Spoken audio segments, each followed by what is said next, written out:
Parfois, la vie vous enseigne des leçons de la manière la plus brutale. Cet été, j'ai appris à confronter deux concepts qui sont le memento mori et le hikikomori. Et crois-moi, l'apprentissage a été percutant. Mais avant de te raconter mes mésaventures, laisse-moi t'expliquer ces deux concepts. Memento mori est une expression latine qui signifie « souviens-toi que tu vas mourir ».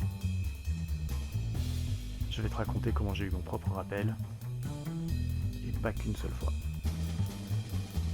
Hikikomori est un terme japonais qui désigne les personnes qui restent enfermées chez elles et s'isolent du monde extérieur.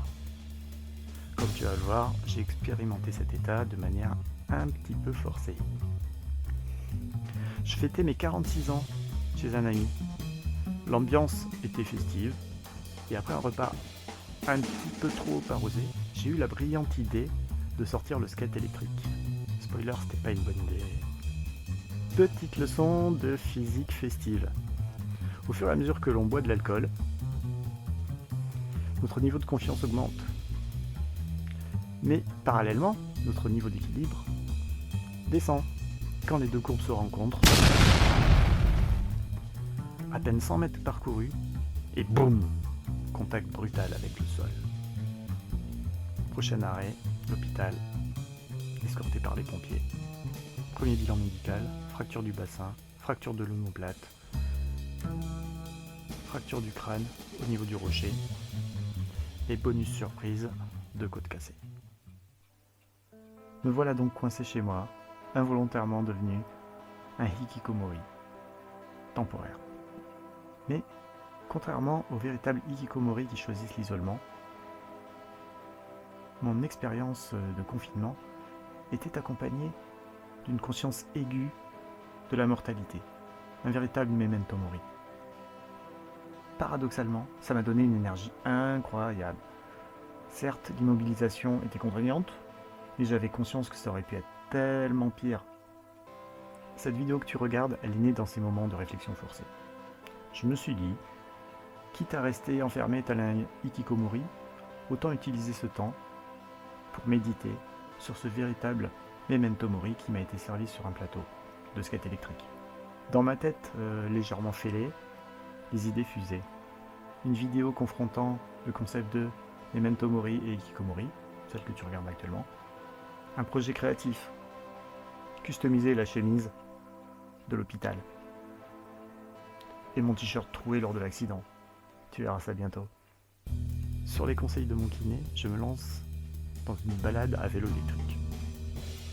Sur le retour, à 500 mètres de chez moi, un coup de vent, ma casquette s'envole.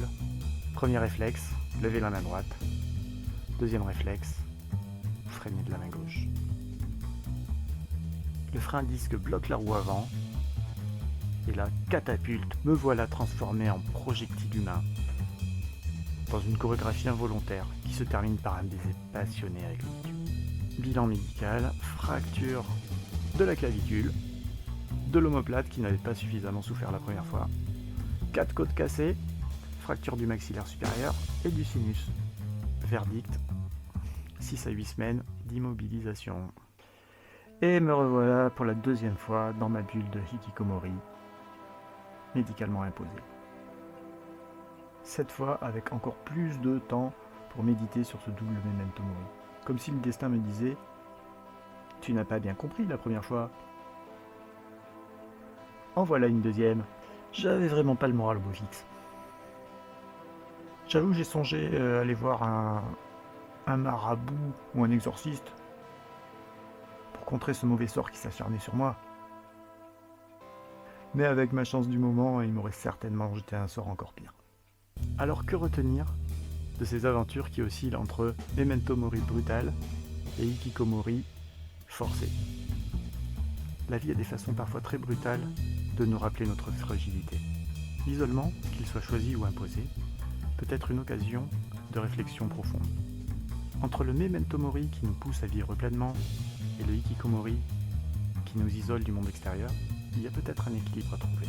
Entre l'envie de liberté et le besoin de sécurité, oui, cette vidéo devient politique. Donc, entre l'envie de liberté et le besoin de sécurité, il faut sans cesse ajuster le curseur.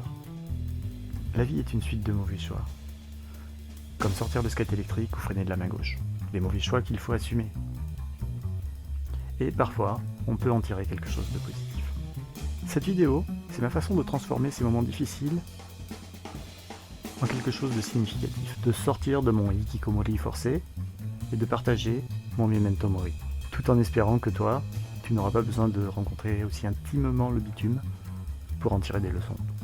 Aussi, ces accidents m'ont appris que la vie peut basculer en une fraction de seconde. Alors profites-en.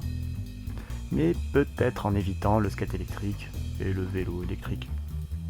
À la fin de l'été, nombreux sont ceux qui ont gardé le bracelet Sésame d'un festival musical. Moi j'ai gardé celui du Festopital. Et puis à 46 ans, si t'as pas ta Rolex,